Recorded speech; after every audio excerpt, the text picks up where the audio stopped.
அது ரொம்பவும் அழகா இருந்த ஒரு சாம்ராஜ்யம். தர்மேந்திரன் அப்படிங்கிற அரசர் ஆண்டுகிட்டு இருந்த சாம்ராஜ்யம். மகாராஜா ராஜ்யத்து மக்களை பெத்த புள்ளைங்க மாதிரி நல்லபடியா பாத்துக்கிட்டு இருந்தாரு. ஆனா ராஜாவோட கோட்டையில இருக்கிற கஜானால இருந்து அடிக்கடி தங்கம் காணாம போய்கிட்டு இருந்துச்சு. அந்த கோட்டைக்கு காவலாளியா இருந்தது ரங்கா. ஒரு நாள் சபையில இத பத்தி தான் பேச்சு போய்கிட்டு இருந்துச்சு. மந்திரி, என்ன இது? நம்முடைய ராஜகஜானாவுக்கு 3 அடுக்கு பாதுகாப்புகள் போட்டோம், தங்கம் காணாம தான் போகுது. இத செய்யறது யாரு? அரசே, எனக்கும் இது புரியல அரசே. காவலர்கள் கிட்ட விசாரணை நடத்தணும், ஆனா யாருக்குமே தெரியலன்னு சொல்லிட்டாங்க. பூட்டுகள் எதுவும் உடைக்கப்படல. அப்படின்னா திருடன் உள்ளுக்குள்ளதான் இருக்கணும். உள்ளுக்குள்ளையா? என் கூடவே இருக்கிற யாரோ ஒருத்தவங்க தான் இதை செஞ்சுக்கிட்டு இருக்காங்க. இந்த துரோகத்தை நினைக்கும் போது தூக்கம் வர மாட்டேங்குது. மகாராஜா, உண்மை எவ்வளவு கசப்பா இருந்தாலும் அதை ஏத்துக்கிட்டு தான் ஆகணும். பூட்டு உடைக்கப்படல, சுவர்கள் துளையிடப்படல. ஆனாலும் திருடு போகுதுன்னா திருடன் கையில சாவி இருக்குன்னு அர்த்தம். அதை கேட்டு ராஜசபையில ஒரு நொடி அமைதி இருந்துச்சு. அப்போ மகாராஜா சேனாதிபதியான தனபாலனை பார்த்தாரு. மகாராஜா, அரச கஜானாவுக்கு நான் தான் பொறுப்பானவன். ஆனா இந்த திருட்டுக்கும் எனக்கும் எந்த சம்பந்தமும் இல்ல. ஒருவேளை அந்த புது காவலாளி ரங்கம் இதை செஞ்சிருக்கலாம். அவன் ரொம்ப ஏழை அரசே, அவனுக்கு பண தேவை அதிகம். தனபாலா, ஏழை அப்படிங்கறதுக்காக யாரையும் திருடன்னு சொல்லிட முடியாது. உன்கிட்ட எதுனா அதுக்கு ஆதாரம் இருக்கா? ஆதாரம் எதுக்கு மந்திரியாரு? ரங்கம் வேலைக்கு சேர்ந்ததுக்கு அப்புறம் தான் திருட்டு அதிகமாயிருக்கு. இது போதாதா? அது தற்செயலா கூட இருக்கலாம். அனுமானத்தை வச்சு மட்டுமே ஒருத்தவனை குற்றவாளியா கருத முடியாது அரசே. தனபாலனுடைய பேச்சு கேட்டு ராஜா குழப்பத்துல இருந்தாரு. அதே நேரம் காவலாளியான ரங்கையாவை சபைக்கு வர சொன்னாரு. மகாராஜா, நான் ஏழைதான், ஆனாலும் நான் நேர்மையானவன். இந்த வேலை தான் என் குடும்பத்துக்கே ஆதாரம் அரசே. நான் ஒரு நாணயத்தை கூட எடுக்கல அரசே.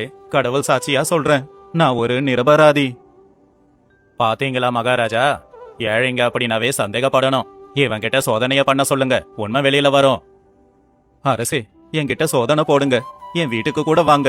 உங்களால ஒரு நாணயத்தை கண்டுபிடிக்க முடிஞ்சா எனக்கு என்ன தண்டனை வேணும்னாலும் கொடுங்க.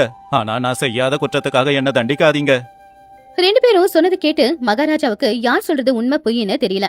சபை முடிஞ்சதுக்கு அப்புறமா மகாராஜா மந்திரியாரோட தனியா இத பத்தி பேசிக்கிட்டு இருந்தாரு. மந்திரியாரே, இந்த பிரச்சனைக்கு விசாரணை மூலமா தீர்வு காண முடியாது. கஜானா அதிகாரி காவலாளி மேல பழிய போடுறான். காவலாளியோ தான் குற்றமற்றவன்னு சொல்றான். என்னால இந்த பிரச்சனைய இங்கிருந்து தீர்க்க முடியாது. ராஜா கொஞ்ச நேரம் ஆழமா யோசிச்சாரு. அவருக்கு கீழே யாரோ ராஜ துரோகி இருக்கான் அப்படிங்கிற அந்த எண்ணமே அவரை ரொம்ப குழப்பமடைய வச்சுது. மந்திரியாரே, ஒரு ராஜாவா என்னுடைய பலவீனம் என்னன்னு தெரியுமா? என்ன சுத்தி இருக்கிறவங்க என்ன சொல்றாங்களோ அதை தான் நான் பாக்குறேன். என்னுடைய சபையில உண்மை இருக்காது, அது வெளியில தான் நடந்திருக்கும். அது மக்கள் கிட்ட தான் இருக்கும். நான் உண்மைய மக்கள் கிட்ட போய் தெரிஞ்சுக்க போறேன். அப்படின்னா என்ன செய்யணும் அரசே? இன்னும் அதிகமான காவலாளிகளை நியமிக்கணுமா? இப்படி ராஜாவும் மந்திரியும் பேசிக்கிட்டு இருக்கும்போது கோட்டைக்கு வெளியில ஏதோ சண்டை நடந்துகிட்டு இருந்துச்சு. சில அதிகாரிங்க ரங்கையாவை திட்டி அடிச்சு வெளியில துரத்துக்கிட்டு இருந்தாங்க. சேனாதிபதியான தனபாலனுடைய ஆட்கள் தான் அவனை அடிச்சுக்கிட்டு இருந்தாங்க.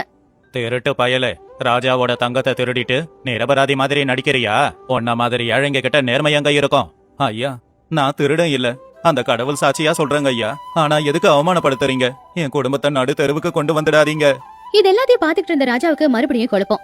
ரங்கையாவோட கண்ணுல இருக்கிற நேர்மை, கவலை, அதை பார்த்து ராஜாவுக்கு சந்தேகம் வந்துச்சு. இவனுடைய கண்கள்ல குற்ற உணர்ச்சி இல்ல, வெறும் கவலை மட்டும்தான் இருக்கு. திருட்ட செஞ்சவன் இவ்வளவு தைரியமா கடவுள் மேல சத்தியம் பண்ண மாட்டான். இங்க ஏதோ தவறா இருக்கு. உண்மை என்னன்னு தெரிஞ்சுக்கணும். நிறுத்துங்க. ஒரு மனுஷன் மேல குற்றம் நிரூபிக்கப்படுறதுக்கு முன்னாடி அவனை எதுக்காக அவமானப்படுத்தணும்? ரங்கனை விடுவீங்க, நானே நேரடியா உண்மையை கண்டுபிடிச்சுக்கிறேன். சபை முடிஞ்சதுக்கு அப்புறமா மகாராஜா அவருடைய மந்திரியார தனியா வர சொல்லி அவங்க 2 பேரும் சேர்ந்து ஒரு முடிவெடுத்தாங்க. வேண்டாம் மந்திரி, காவலாளிகளை அதிகப்படுத்தினா திருடன் எச்சரிக்கை அடைவான். நான் முடிவு பண்ணிட்டேன். இந்த தவறு யாரு செஞ்சான்னு நானே கண்டுபிடிக்கிறேன். ஒரு ராஜாவா இல்ல, ஒரு திருடனா போறேன். திருடனா? அரசே, இது மிகவும் ஆபத்தான செயல். இதால உங்க உயிருக்கே ஆபத்து வரலாம். நீங்க அரசன், உங்க இடம் சிம்மாசனம், தெருக்கள் இல்ல.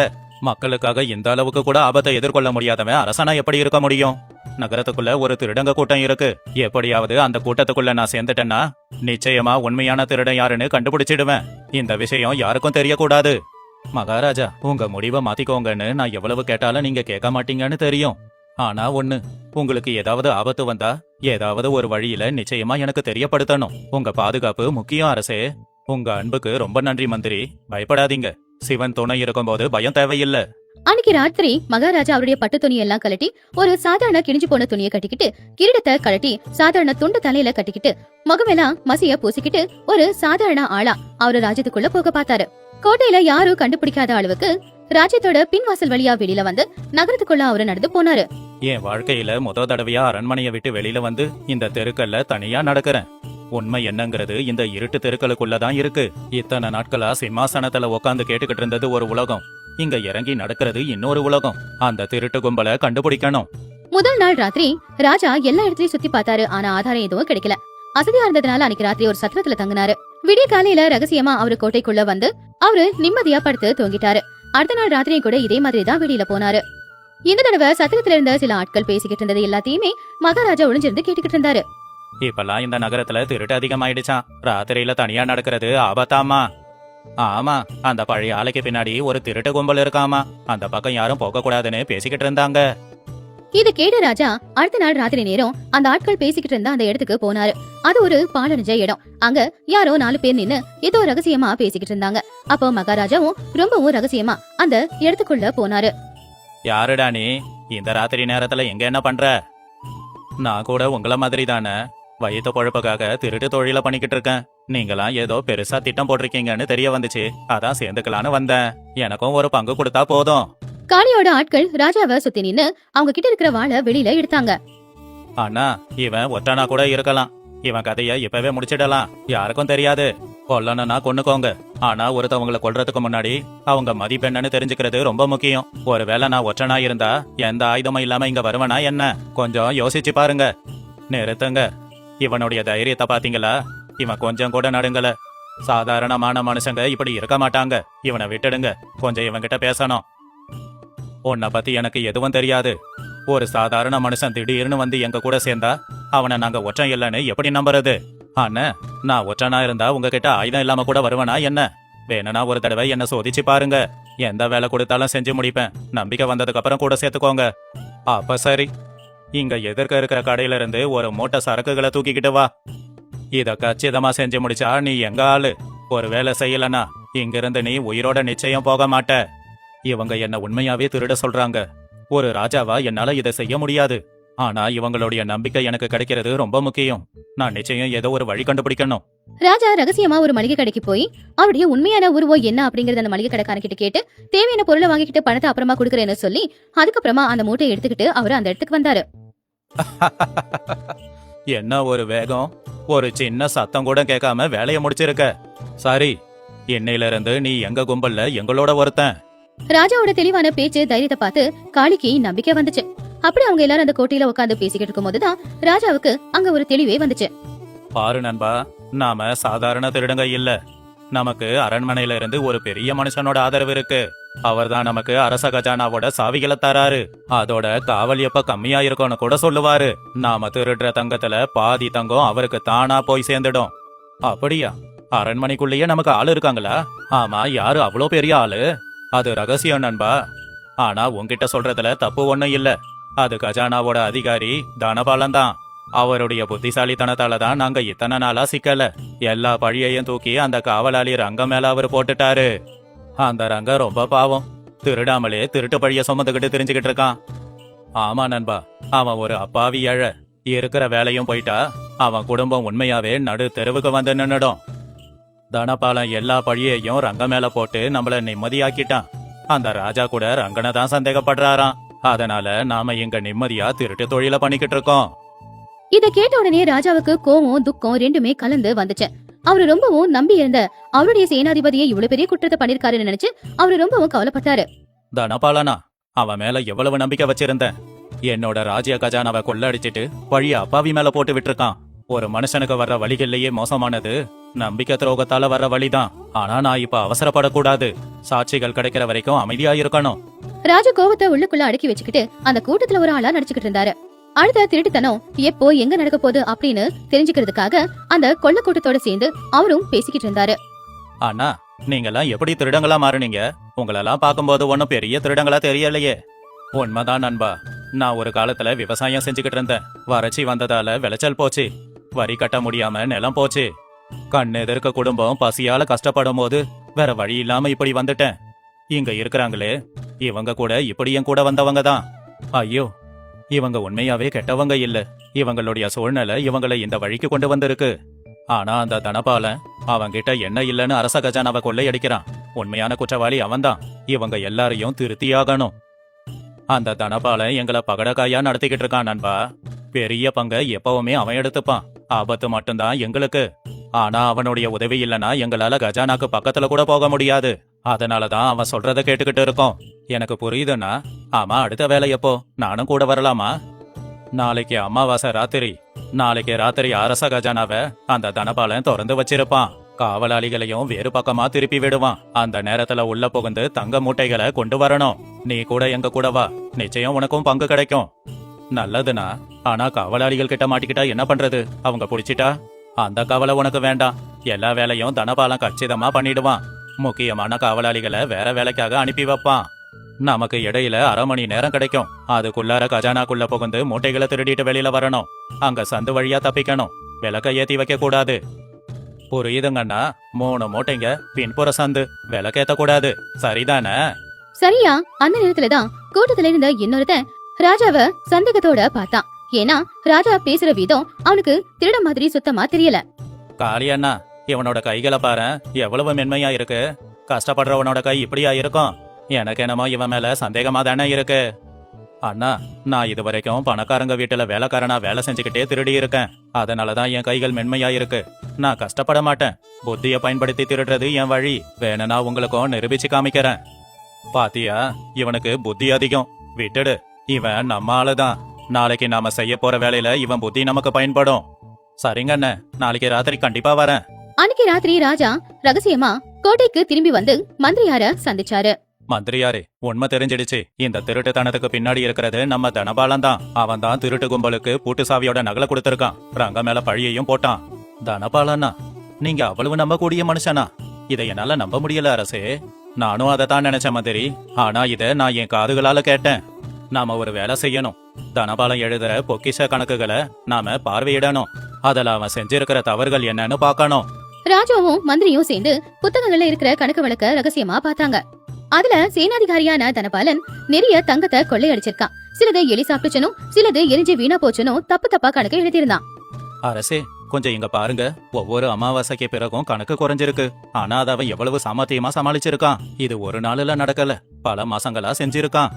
ஆமா மந்திரி, இப்ப என்கிட்ட சாட்சிகளும் கிடைச்சிருக்கு. அவனை நான் இப்ப பிடிச்சி கைது பண்ணா கூட யாரும் என்ன கேள்வி கேட்க முடியாது. நாளைக்கு அமாவாசை ராத்திரி தானே, நாளைக்கும் திருட திட்டம் போட்டிருக்காங்க. நாளைக்கு அவங்கள கையும் களவுமா பிடிக்கிறேன். நீங்க ரகசியமா யாருக்கும் தெரியாம நம்ம படை வீரர்களை தயார் பண்ணுங்க. என்னுடைய சைகை கிடைச்சதுக்கு அப்புறம் தான் நீங்க செயல்படணும். ஆகட்டும் அரசே, நீங்க சொன்னபடி நான் கண்டிப்பா செய்யறேன். ஆனா உங்களை நினைச்சுதான் எனக்கு பயமா இருக்கு. நீதிய காப்பாத்த நிக்கிறவங்களுக்கு அந்த கடவுள் துணையா இருப்பான். பயப்படாதீங்க. அடுத்த நாள் மகாராஜா மறுபடியும் சாதாரண ஆள் வேஷத்தை போட்டுக்கிட்டு ரங்காவை சந்திக்க போனாரு. ரங்காவோட உண்மையான ரூபத்தை தெரிஞ்சுக்கணும்ன்றதுதான் அவருடைய ஆசை. ரங்கா வீட்டு திண்ணையில உட்காந்துக்கிட்டு கவலையா இருந்தான். அண்ணா, ஏன் இவ்வளவு சோகமா இருக்கீங்க? என்னன்னா ஆச்சு? நான் என்னன்னு சொல்லுவேன். நான் செய்யாத குற்றம் என் தலையில விழுந்திருக்கே. ராஜா அரண்மனைக்குள்ள புகுந்து தங்கத்தை திருடினது நான் தானு நினைச்சுக்கிட்டு இருக்காரு. நான் நேர்மையா தான் காவல் காத்தேன்னு சொன்னாலும் யாருமே நம்ப மாட்டேங்கிறாங்க. இந்த பழிய சுமக்கிறதுக்கு நான் செத்தே போயிடலாம் போல. அப்படி நினைக்காத. உண்மை எப்படி இருந்தாலும் வெளியில வரும். அந்த திருட்ட நீ செய்யல தானே? கடவுள் மேல சத்தியமா சொல்றாங்க, நான் எந்த ஒரு நாணயத்தையும் எடுக்கல. என்னோட வறுமையே என்னோட குற்றமா மாறிடுச்சு. பசியோட இருந்தாலும் பரவாயில்ல, அடுத்தவங்க சொத்தை எடுக்க கூடாதுன்னு எங்க அப்பா சொல்லி இருக்காரு. அது என்னோட தர்மங்க ஐயா. ரங்காவோட பேச்சுல இருந்த அந்த நியாயமும் அவனுடைய கண்ணுல இருக்கிற கண்ணீரையும் பார்த்து நிச்சயமா இவன் நிரபராதிதான் அப்படின்னு ராஜாவும் முடிவெடுத்தாரு. இந்த மனுஷனோட வார்த்தையில ஒரு பொய் கூட இல்ல. இவ்வளவு வறுமையிலையும் நேர்மையா இருக்கிற இவனை நான் தண்டிக்க பார்த்தனே. அந்த தனபாலனை கையும் களவுமா பிடிச்சிட்டு இவன் மேல எந்த குற்றமும் இல்லன்னு நிரூபிச்சாகணும். அன்னைக்கு அமாவாசை ராத்திரி நாள். பயங்கரமான இருட்டு. எதிர்க்க இருக்கிறவங்க கூட தெரியாத அளவுக்கு இருட்டு. திருட்டு கூட்டம் மெதுவா ராஜாவோட கோட்டைக்குள்ள நகர ஆரம்பிச்சது. ராஜாவும் அவங்க கூட்டத்துல ஒரு ஆளா அவங்க பின்னாடியே போய்கிட்டு இருந்தாரு. அவருடைய இடுப்புல ஒரு துணி கட்டி இருந்துச்சு. அதுல ஒரு சின்ன கத்தியும் இருந்துச்சு. சரியா கோட்டையோட கஜானா கிட்ட போகும்போது அங்க சேனாதிகாரியான தனபாலனும் நின்னுகிட்டு இருந்தாரு. இதுதான் நேரம். தனபாலன் இங்க இருக்கான் அப்படின்னா இப்ப அவன் கையும் களவுமா மாட்டிக்கிறான். மந்திரி வீரர்களோட தயாரா இருப்பாரு. சரியான நேரத்துல சைகைய செய்யணும். அவசரப்பட்டுட கூடாது. சீக்கிரமா வாங்க. காவலாளிகளை அந்த பக்கமா அனுப்பி இருக்கேன். சீக்கிரம் மூட்டைகளை எடுத்துக்கிட்டு போங்க. யாருக்கும் சந்தேகம் வரக்கூடாது. சரிங்க ஐயா. புதுசா ஒருத்தவனை கூட்டிக்கிட்டு வந்திருக்கேன். அவன் ரொம்பவே சுறுசுறுப்பானவன். யாருடா இவன்? புது ஆளுங்களை நம்புறது ஆபத்தானது. கொஞ்சம் அவனோட முகத்தை திருப்பி காட்டு.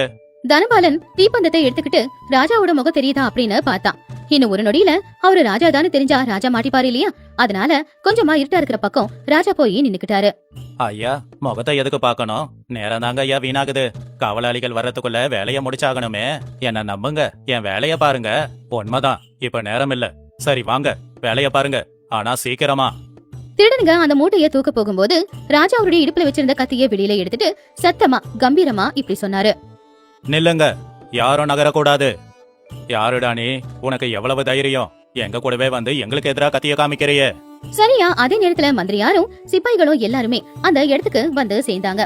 அப்போ எல்லா பக்கமும் தீப்பந்தத்தை ஏத்தி வைக்கும் போது எல்லாருடைய முகமும் அந்த வெளிச்சத்துல தெளிவாவே தெரிஞ்சது. திருடனுங்க அங்கிருந்து தப்பிக்க முடியாதபடி எல்லா வழியையும் காவலாளிங்க போட்டிட்டாங்க. யாரும் நகரக்கூடாது.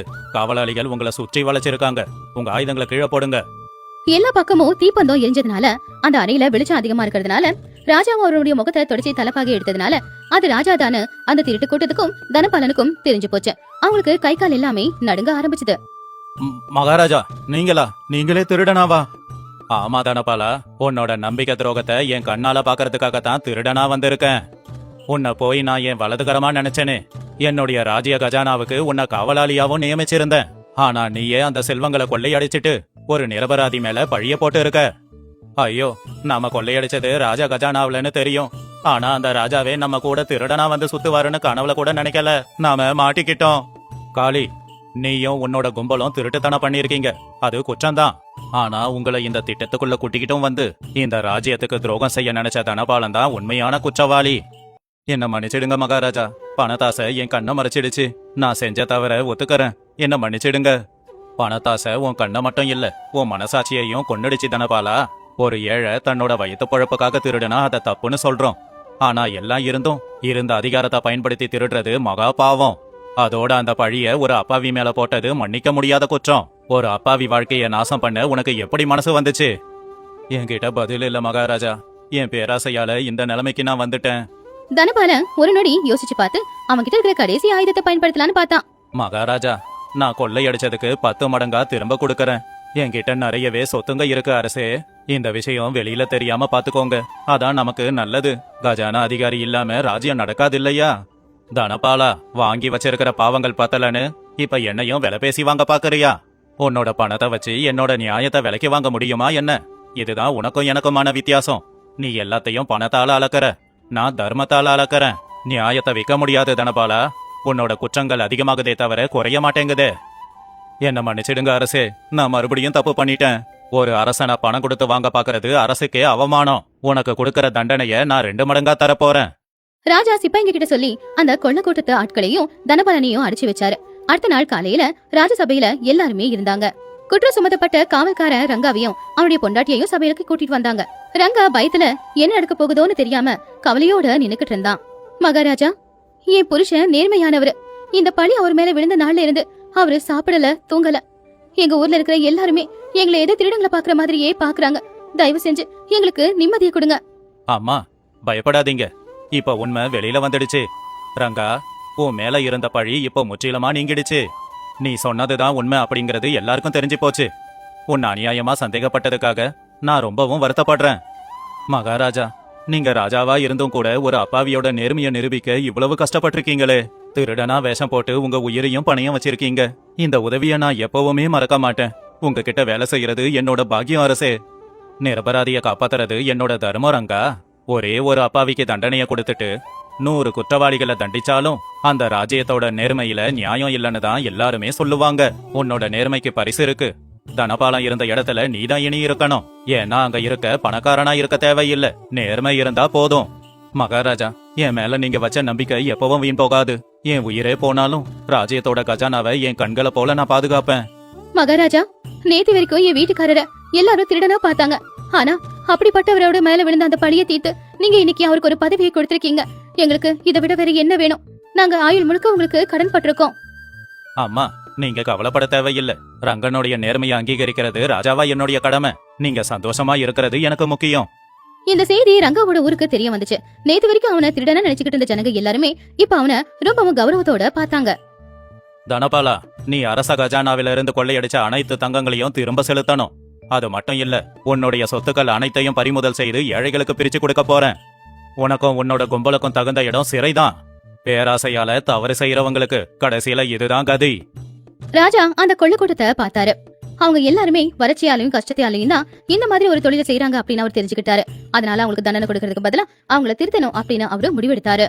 காளி, நீயும் உன்னோட கும்பலும் செய்தது தவறுதான். ஆனா ஏழ்மையும் வறுமையும் தான் உங்களை இந்த நிலைமைக்கு ஆளாக்குச்சுன்னு நான் நம்புறேன். நீங்க வேணும்னு திருடனாகல, அதனால உங்களுக்கு ஒரு வாய்ப்பளிக்கிறேன். நீயும் உன்னோட கும்பலும் திருட்டுத்தனத்தை விட்டுட்டு நேர்மையா வாழ விரும்பினா நான் உங்களை தண்டிக்காம இந்த ராஜ்யத்துல விவசாயம் செய்ய நிலம் கொடுக்கறேன். நேர்மையா வாழ்ந்துக்கோங்க. மகாராஜா, எங்களை மாதிரி திருடங்களை கூட மன்னிச்சு வாழ்க்கைய வாழ வழிகாட்டுறீங்களா? இந்த நொடியில இருந்து நாங்க திருடங்க அப்படிங்கறதையே மறந்துடுறோம் அரசே. இந்த உதவியை நாங்க வாழ்நாள் முழுக்க மறக்க மாட்டோம். உங்களுக்கு தேவைப்பட்டா எங்க உயிரை கூட கொடுப்போம். தண்டனை ஒருத்தவனை திருத்தணும், அவனை அழிக்க கூடாது. அப்படி செஞ்சிட்டா அது அநியாயமாயிடும். ஆனா உன்னை ஞாபகம் வச்சுக்கோங்க, இந்த வாய்ப்பு ஒரு முறைதான். மறுபடியும் தவறு செஞ்சா உங்க தலைய சீவிடுவேன். கொள்ளு கூட்டத்தை சேர்ந்தவங்க எல்லாருமே ராஜாவோட கருணை உள்ளத்தை பார்த்து கையில இருக்கிற கத்தி எல்லாத்தையும் கீழே போட்டு நேர்மையா வாழ்றா அப்படின்னு ராஜாவுக்கு வாக்கு கொடுத்தாங்க. சபையில இருக்கிற அத்தனை பேரும் ராஜாவை மனசார புகழ்ந்தாங்க. ராஜாவோட அறிவு, ராஜாவோட நல்ல எண்ணத்தை அவங்க எல்லாரும் மனசார பாராட்டினாங்க. மந்திரியும் ரொம்பவும் சந்தோஷமா, ரொம்பவுமே உற்சாகமா ராஜா முன்னாடி வந்து நின்னு இப்படிப்பட்ட ஒரு ராஜா கிடைக்க ராஜ்யத்து மக்கள் எல்லாரும் கொடுத்து வச்சிருக்கணும் அப்படின்னு ராஜாவை அவரும் மனசார பாராட்டினாரு. மந்திரியாரே, சிம்மாசனத்துல உக்காந்து கேட்கும்போது பாதி உண்மைதான் காதல விழும், மீதி பாதி மக்கள் மத்தியில தெருக்களுக்கு நடுவுல தான் இருக்கு. ஒரு ராஜா அந்த தெருவுக்குள்ள இறங்கி உண்மையை தேடினாதான் உண்மை அவனுக்கு கிடைக்கும். மக்களோட கஷ்டம் தெரியாத அரசனால நியாயம் கொடுக்க முடியாது. மகாராஜா, இந்த விஷயத்தால நானும் சில பாடங்களை கத்துக்கிட்டேன். அவங்களுடைய பேச்சை கேட்டு யாரையும் எடுத்த உடனே சந்தேகப்படக்கூடாது. உண்மைதான் மந்திரி. இந்த சம்பவத்துல இருந்து நான் தெரிஞ்சுக்கிட்ட பாடம் என்னன்னா, அதிகாரத்துல இருக்கிறவங்கள முழுமையா நம்ப கூடாது, ஏழைங்களை அவமானப்படுத்த கூடாது. உண்மை ஒருத்தருடைய வார்த்தைகள்ல இருக்காது, அவங்க செயல்ல தான் இருக்கும். இந்த தனபாலனுடைய வார்த்தைங்க எவ்வளவு இனிமையா இருந்தாலும் செயல்கள் கசப்பாதானே இருக்கு. ஆனா அந்த ரங்க எவ்வளவு ஏழையா இருந்தாலும் அவன் மனசு தங்கத்தை போல மின்னுது. அடுத்த நாள் ராஜா சபையில மக்கள் எல்லாரையும் பார்த்து இப்படி சொன்னாரு. எல்லாரும் கேளுங்க, நடந்து முடிஞ்சதை வச்சு நாங்க ஒரு முடிவை எடுத்திருக்கோம். இந்த ராஜ்யத்துல யாரு எவ்வளவு பெரிய பதவியில இருந்தாலும் சரி, தவறு செஞ்சாங்கன்னா தலை தப்பாது. ஆனா ஒருத்தருடைய பதவி எவ்வளவு சிறியதா இருந்தாலும் அவங்களுடைய நேர்மைக்கு தகுந்த பரிசு கிடைக்கும். இந்த ராஜ்யத்துல பணம் இல்ல, நேர்மை தான் முக்கியமானது. இந்த ராஜ்யத்தை ஆள்ற அரசனும் மக்களும் எல்லாரும் சமந்தான். ராஜா சொன்னதை கேட்டு மக்கள் எல்லாருமே சந்தோஷமா கொண்டாடினாங்க. எல்லாருமே மகாராஜாவோட நியாயத்தையும் சாகசத்தையும் மனசார பாராட்டினாங்க. அன்னையில இருந்து அந்த ராஜ்யத்துல திருட்டுத்தனம் அறவே ஒளிஞ்சு போச்சு. ரங்காவோட பாதுகாப்புல இப்போ கஜானா பத்திரமா இருந்துச்சு. கொள்ளுக்கூடத்தை சேர்ந்தவங்க நேர்மையா நல்லபடியா வாழ்ந்துகிட்டு இருந்தாங்க. பாத்தீங்கல, ஒரு நல்ல அரசன் தான் மக்களுக்காக என்ன சாகசத்தை வேணாலும் செய்வாரு. சிம்மாசனத்துல உட்காந்துக்கிட்டு யார் என்ன சொன்னாலும் அதை கண்ண மூடிக்கிட்டு நம்பாம உண்மை என்ன அப்படிங்கறத தேடி தெரிஞ்சுக்கணும். நம்ம கூடவே இருக்கிறவங்க அவங்களுக்கு இருக்கிற அதிகாரத்தை தப்பான வழியில கொண்டு போனா அது யாரா இருந்தாலும் சரி அவங்களுக்கு சரியான தண்டனையை கொடுக்கிறவர் தான் ராஜா. அதே மாதிரி எந்த ஒரு நிரபராதியும் எதுக்காகவும் தண்டிச்சிட கூடாது. தப்பு பண்ணவங்களுக்கு மட்டும் தான் தண்டனை கிடைக்கணும். அதே நேரம் தப்பு மன்னிக்க முடியும் அப்படின்னா அந்த தப்ப மன்னிக்கவும் செய்யணும். சரி, இந்த கதையை பாத்தீங்கல்ல, இந்த கதையில உங்களுக்கு ரொம்பவும் பிடிச்ச இடம் எது? எந்த விஷயம் ரொம்ப பிடிச்சிருக்கோ அத கமெண்ட்ஸ்ல வந்து சொல்லுங்க. கதையை பார்த்ததுக்கு நன்றி. முன்னொரு காலத்துல வைரபுரம் அப்படிங்கிற ஊர்ல காசிபதி, பசுபதி அப்படிங்கிற அண்ணன் தம்பிங்க இருந்தாங்க. காசிபதிது பெரிய வீடு, பசுபதிது ரொம்ப சின்ன வீடு. ஒரு நாள் காலையில பசுபதி அவன் மனைவி சுகுணாவோட உட்காந்து பேசிக்கிட்டு இருந்தான். பாத்தியா சுகுணா, இன்னைக்கு எங்க அப்பாவோட முத வருஷ நினைவு நாள். ஆமாங்க, மாமா மட்டும் இருந்திருந்தா நம்ம வீடு எவ்வளவு சந்தோஷமா இருந்திருக்கும். அண்ணனை கூப்பிட்டு நம்ம வீட்லயே அப்பாவுக்கு எல்லாத்தையும் செய்யலாம்னு நினைக்கிறேன். நீ என்ன சொல்ற? உங்க விருப்பங்க. ஆனா மாமாவும் அக்காவும் நம்ம வீட்டுக்கு வருவாங்களா? அவங்க பெரிய வீட்டுக்காரங்க, நம்மளது சின்ன குடிசை. சேச்சா, ஏன் அப்படி நினைக்கிற? அவர் என்னோட அண்ணன், என் கூட பிறந்தவரு. அப்பாவுக்கு ஒண்ணு செய்ய போறேன் அப்படின்னா அவர் வராம விட்டுருவாரா என்ன? நான் கூப்பிடுறேன். சரிங்க, கவனமா போயிட்டு வாங்க. பசுபதி ஆசையா அவங்க அண்ணனோட பெரிய வீட்டுக்கு கிளம்புனா. வீட்டு வாசல்ல நின்னு கதவை தட்டுனா. அப்ப உள்ள இருந்து அவனுடைய அண்ணியோட குரல் கேட்டுச்சு. யாரது? கதவை உடைச்சு போட்டுருவீங்களா என்ன அப்படின்னு வெளியில வந்தவங்க பசுபதியை பார்த்து முகத்தை திருப்பிக்கிட்டாங்க. ஓ, நீயா பசுபதி? என்ன காலையிலேயே வீட்டுக்கு வந்திருக்க? கடன் ஏதாவது தேவைப்படுதா? அவர் வீட்டுல இல்லையே. அண்ணன் இல்லனா பரவாயில்ல அண்ணி, நான் உங்களையும் கூப்பிட தான் வந்தேன். 2 பேரையும் கூப்பிட வந்தியா? எதுக்கு? உன் வீட்டுல ஏதாவது பூஜையா? இல்ல அண்ணி, இன்னைக்கு அப்பாவுக்கு முதல் நினைவு நாள் இல்லையா? அதான் என் வீட்டுல, அதாவது நம்ம வீட்டுல அதை செய்யலான்னு இருக்கேன். அதான் உங்க 2 பேரையும் கூப்பிட வந்தேன். விஷாலாட்சி அதை கேட்டு சிரிச்சு, என்ன சொன்ன? உன்னோட சின்ன குடிசையிலியா? பசுபதியோட முகம் வாடி போச்சு. அண்ணி, ஏங்க கொஞ்சம் இங்க வாங்க. உங்க தம்பி சொன்னது கேட்டுச்சா? உள்ள அறையில உட்காந்துக்கிட்டு இருந்த காசிபதி இது எல்லாத்தையும் கேட்டு வெளியில வந்தான். என்ன சத்தம் இங்க? பசுபதி நீயா? என்ன விஷயம்? அண்ணா, இன்னைக்கு அப்பாவுக்கு நினைவு நாள். அதான் நம்ம வீட்டுல இல்ல, என்னோட வீடுன்னு சொல்லு. இது என்னோட வீடு. நான் தான் பெரியவன். எது செய்யறதா இருந்தாலும் பெரியவன் வீட்டுல தானே செய்யணும். பின்ன இல்லையா? ஊர்ல 10 பேர் விசேஷத்துக்கு வருவாங்க. உன் சின்ன குடிசையில அந்த 10 பேர் உட்கார இடம் இருக்குமா? எங்க வீட்டுல நடத்தினாதான் சரியா இருக்கும். என் எண்ணம் அது இல்லன்னு. பசுபதி, இங்க பாரு. உன்னால முடியாதுன்னா எல்லாத்தையுமே நான் பாத்துக்கறேன். பூசாரிங்க கேக்குறதெல்லாம் நானே கொண்டு வந்து கொடுக்கறேன். அப்பாவுக்கு செய்யறது பெரிய வீட்லயே நடக்கட்டுமே. நீயும் உன் பொண்டாட்டியும் வேணும்னா வந்து அந்த சமையல் அறையில கொஞ்சம் வேலைய செஞ்சுட்டு அப்புறம் சாப்பிட்டுட்டு போங்க. ஆமா, சுகுணா நல்லா சமைப்பாளியா? வர சொல்லு, வீட்டுல சமைக்கிற வேலை நிறைய இருக்கு. பசுபதியால அந்த அவமானத்தை தாங்கிக்க முடியாம போச்சு. சரிங்க அண்ணன், அப்பாவோட ஆத்மாவுக்கு சாந்தி கிடைக்கிறது முக்கியம். அது எங்க நடந்தா என்ன, நான் கண்டிப்பா வரேன். பசுபதி ரொம்பவும் கவலையோட அவன் வீட்டுக்கு திரும்பி வந்தான். என்னங்காச்சு? என்ன சொன்னாங்க? அண்ணனே எல்லாத்தையும் பாத்துக்கறாராம். நாம போய் உதவி பண்ணணுமா? சுகுணா புருஷனோட கவலைய புரிஞ்சுக்கிட்டு, பரவாயில்ல விடுங்க, எங்க நடந்தா என்ன, மாமாவோட ஆன்மாவுக்கு சாந்தி கிடைச்சா போதும், வாங்க குளிச்சிட்டு கிளம்பலாம். 2 பேரும் கிளம்பி காசிபதியோட வீட்டுக்கு போனாங்க. அங்க ஊஜனங்க எல்லாரும் இருந்தாங்க. காசிபதி எல்லார்கிட்டயும் அவனை பத்தி பெருமையா பேசிக்கிட்டு இருந்தான். விசாலாச்சி வீட்டுக்கு வந்த பொம்பளைங்க கிட்ட அவ போட்டிருந்த நகைகளை எல்லாத்தையுமே காட்டிக்கிட்டு இருந்தா. வந்துட்டீங்களா சுகுணா? அங்க போய் காய்கறி எல்லாம் நிறைய வச்சிருக்க பாரு, அதை வெட்டி கொடு, சமையல்காரங்க வர நேரம் ஆயிடுச்சு. சரிங்கக்கா. என்னடா நின்னு வேடிக்கை பாத்துக்கிட்டு இருக்க? அங்க மூட்டை இருக்கு பாரு, அத உள்ள கொண்டு வா. நானா? இன்னைக்கு வேலைக்காரன் வரலடா. அண்ணன் வீட்டுல வேலை செய்யறது உனக்கு கௌரவ குறைச்சலா? பசுபதியும் சுகுணாவும் அந்த வீட்டுல அன்னைக்கு வேலைக்காரங்களை விட அதிகமாவே வேலை செஞ்சாங்க. கடைசி வரைக்கும் 2 பேரும் வேலை செஞ்சுக்கிட்டு தான் இருந்தாங்க. எல்லா வேலையும் முடிச்சிட்டு அவங்க சாப்பிட உட்கார்ந்தப்போ ஆறி போன மிச்சமான சாப்பாடு தான் இருந்துச்சு. சாப்பாட சாப்பிட்டுட்டு அந்த பாத்திரத்தை எல்லாம் கழுவி கவுத்துட்டு போயிடுங்க.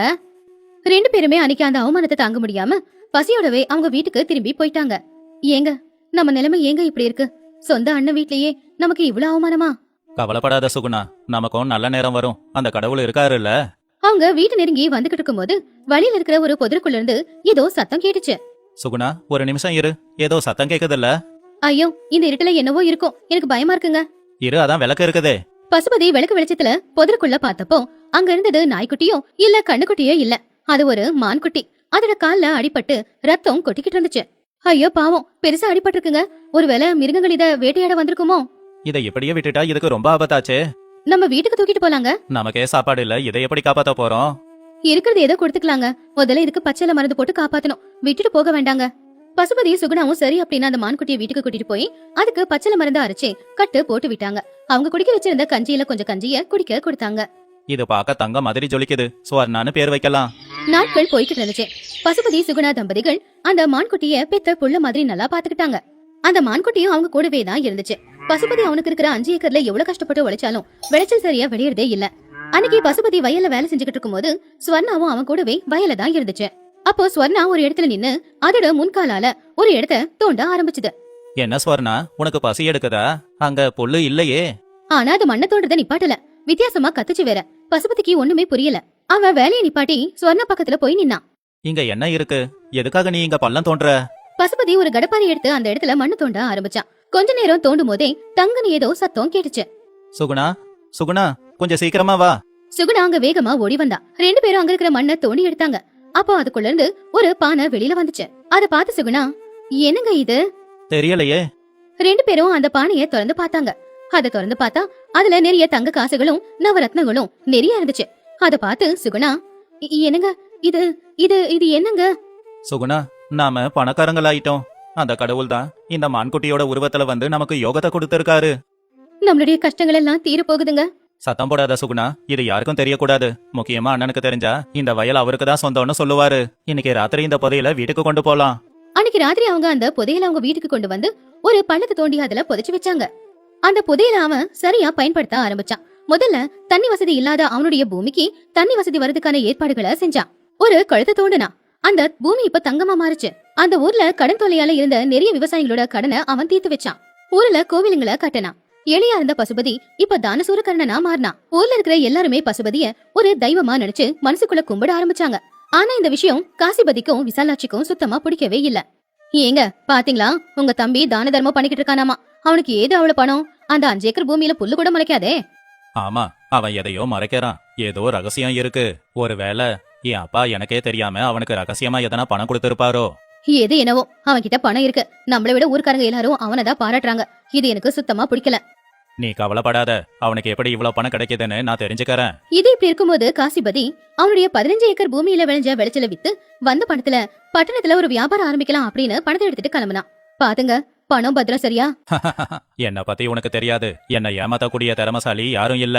காசிபதி பட்டணத்துக்கு போற வழியில ஒரு காட்டு வழியை தாண்டி போய்கிட்டு இருக்கும்போது கொள்ளைக்காரனுங்க சில பேர், ஏய், வண்டியை விட்டு இறங்கு. உன்கிட்ட இருக்கிற எல்லா பணத்தையும் எனக்கு கொடு. என்கிட்ட பணம் எதுவும் இல்லங்க. நான் ஒரு ஏழை விவசாயி. ஏழையா? நீ போட்டு இருக்கிற பட்டு துணியை பார்க்கும்போதே தெரியுது நீ எவ்வளவு ஏழைன்னு. காசிபதி உயிர் பயத்துல அவன்கிட்ட இருந்த விளைச்சல் வித்த வந்த பணமும் தங்கத்தையுமே அவன் கொடுத்துட்டான். அவனுங்க அவனை ஒரு மரத்துல கட்டி வச்சுட்டு அங்கிருந்து போயிட்டானுங்க. 2 நாள் ஆனாலும் புருஷன் வீட்டுக்கு வரலங்கிறதுனால விசாலாட்சி ரொம்பவே கவலைப்பட்டான். ஊர்ல யார்கிட்ட விசாரிச்சாலும் யாருக்கும் எந்த தகவலும் தெரியல. என்ன செய்யறதுனே தெரியல. கர்வம், திமிரு எல்லாமே அழிஞ்சு போச்சு. பசுபதியை தேடி ஓடினாங்க. பசுபதி, சுகுணா, அக்கா, நீங்களா? எனக்காச்சு? ஏன் அழுதுகிட்டு இருக்கீங்க? அது வந்து உங்க அண்ணன் 2 நாளைக்கு முன்னாடி பட்டணத்துக்கு போனாரு. இன்னும் வீட்டுக்கு வரல. வழியில என்னாச்சோ ஏதாச்சுன்னு எனக்கு பயமா இருக்கு. என்னது, அண்ணன் இன்னும் வரலையா? நீங்க கவலைப்படாதீங்க அண்ணி, நான் இப்பவே ஆளுங்களோட போய் அண்ணனை தேடி கண்டுபிடிக்கிறேன். பசுபதி உடனே அவனுடைய நண்பர்களை கூட்டிக்கிட்டு காட்டு வழியில தேட ஆரம்பிச்சான். அண்ணா, அண்ணா, எங்கண்ணா இருக்க? ஒரு மரத்துக்கிட்ட இருந்து முனகல் சத்தம் அவங்களுக்கு கேட்டுச்சு. போய் பார்த்தா காசிபதிய கயிறு போட்டு ஒரு மரத்துல யாரோ கட்டி வச்சிருந்தாங்க. பசுபதி அத பார்த்து, அண்ணா, அண்ணா, கண்ண தரண்ண. பசுபதி, நீ எப்படிடா வந்த? அண்ணா, என்னண்ணா ஆச்சு உனக்கு?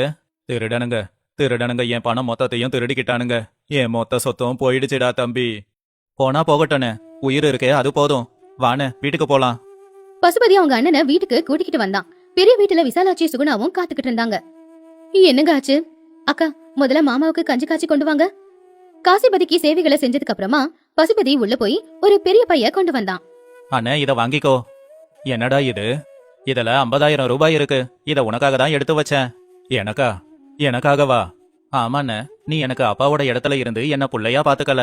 ஆனா உனக்கு கஷ்டம் வரும்போது நான் அப்பாவோட ஸ்தானத்துல இருந்து உன்னை பாத்துக்கறேன். ஐயோ பசுபதி, தயவு செஞ்சு என்ன மன்னிச்சிடுடா. நான் பணம் இருக்கிற திமிருல உங்க 2 பேரையுமே அவமானப்படுத்தி வீட்டு வேலைக்காரங்களை விட ரொம்பவும் கேவலமா நடத்திட்டேன். ஆனா எனக்கு கஷ்டம்னு வரும்போது உதவி செய்ய நீ மட்டும்தான் இருக்க. என்ன மன்னிச்சிடு சுகுணா. உங்க வீடு சின்னதா இருக்கலாம், ஆனா உங்க மனசு ரொம்ப பெருசு. எங்க வீடு பெருசா இருக்கலாம், ஆனா எங்க மனசு ரொம்ப சிறுசு. அதுக்கு சுகுணா, அக்கா, நடந்தது எல்லாம் மறந்து போங்க. நாம எல்லாரும் ஒரே குடும்பம். காசிபதிக்கு அப்பதான் அறிவு வந்துச்சு. பசுபதி, உனக்கு புதையல் கிடைச்ச விஷயம் எனக்கு தெரியும்டா. தெரியுமா? அந்த திருடனுங்க என்கிட்ட இருந்ததை திருடினதுக்கு அப்புறம் உன் தம்பிக்கு கிடைச்ச மாதிரி எங்களுக்கும் புதையல் கிடைச்சா நல்லா இருக்கும்னு சொன்னாங்க. அப்பதான்டா தெரிஞ்சது. ஆனா அந்த புதையலை நீ உனக்காக பயன்படுத்தாம ஊருக்காகவும் ஊரு நன்மைக்காகவும் பயன்படுத்தி இருக்க. நீதாண்டா எங்க எல்லாருக்கும் அண்ணன். அண்ணன், ஆனா எனக்கு நீதானே எப்பவும் அண்ணன். அன்னையில இருந்து காசிபதியோட கர்வம் அழிஞ்சு போச்சு. அண்ணன் தம்பி 2 பேரும் ஒன்னா சேர்ந்துட்டாங்க. பெரிய வீடு சின்ன வீடு அப்படிங்கிற வித்தியாசம் இல்ல. 2 வீடும் சேர்ந்து ஒரு பெரிய குடும்பம் ஆச்சு. பசுபதி அவங்க அண்ணனுக்காக ஒரு வியாபாரத்தை வச்சு கொடுத்தான். அண்ணன் தம்பி 2 பேருமே சந்தோஷமா வாழ்க்கைய வாழ்ந்துட்டு இருந்தாங்க.